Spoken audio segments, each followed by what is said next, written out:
Full Sarah, so why don't you go ahead and take some deep breaths in and deep breaths out. Woo. Well, we've heard all about the benefits of yoga. It helps improve your health on many levels like strength, balance, and flexibility, just to name a few. But there's one yoga business in East Texas that's making history, and it's perfect because it's Black History Month. It's called Trap Yoga. Trap stands for Trauma, Release, and Peace. Now, this is the first Black yoga business in East Texas, and for this morning's Wellness Wednesday segment, Kiara Smothers, owner and operator of Trap Yoga, joins us live in studio with yoga mats. Thank you so much for joining us. Thank you so much. So can you explain the difference between trap yoga and traditional yoga? So traditional yoga more so just focuses on the spectrum of helping you be healthy, going through your mental health stability, and finding flexibility. Versus trap yoga, which is trauma-informed yoga, we work towards being more aware of our surroundings, being aware of that we are safe within our space, that we are gentle with our bodies. And so usually with yoga, sometimes there are certain things that you're doing that you feel like you're being forced to do, but with informed yoga, you're not forced to do those things. Those are positions that you can actually do on your own timing or whichever asana you're comfortable with, because certain asanas can bring back a trigger and can bring back a traumatic experience that you have felt before. Definitely. I love the trauma aspect of it because I've heard that specifically Black Americans can hold a lot of trauma in their body.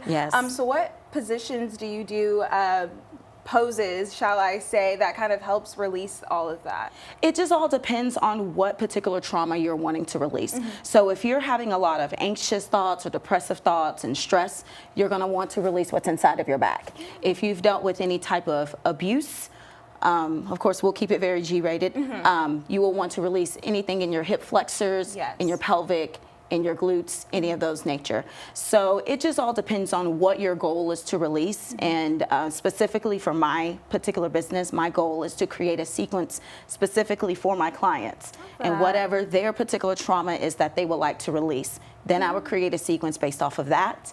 But if there is something they want to prevent from remembering, I base it off of that as well. I love that. A very unique experience there. Very personalized. Yes, it'll be very personalized just because, I mean, by experience, I understand how it feels to find a space that you are needing in order to release that type of trauma or prevent from releasing it, because sometimes you may not be ready.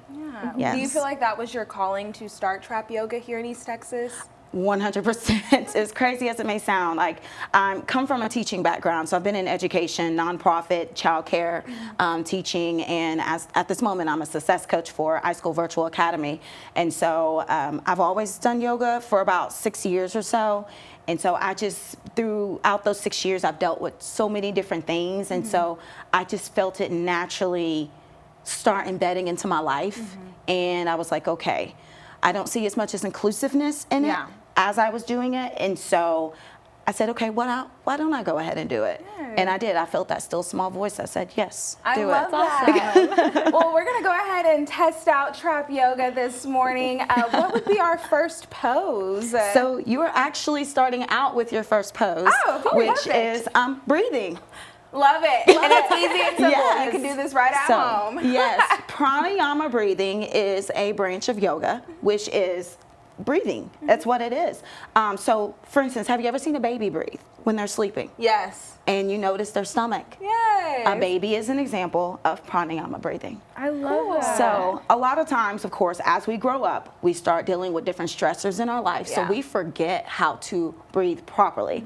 So one of the first things that we always do with yoga is we always practice our pranayama breathing first, because that what allows us to go through those motions and go through those different asanas a lot easier and a lot more smoothly.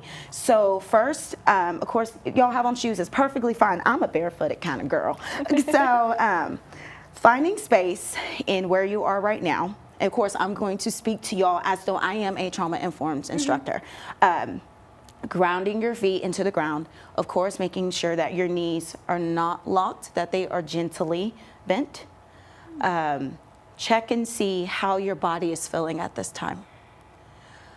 Tired. Girl, I know. I was so excited I couldn't really sleep. I love that. But yes, also feeling your surroundings, how is your breath at this moment? Is it very repetitive? Is it very fast-paced? Very repetitive. Very, Yeah, okay. it's very calming. Very calming. Okay, so we got two different forms here. So if you are comfortable with meeting me in a proper breathing technique, first find your breath by inhaling into your nose, guiding that breath through your throat, into your chest, into your lungs, your rib cage, your abdominals, and then your belly button. You just breathe like a baby.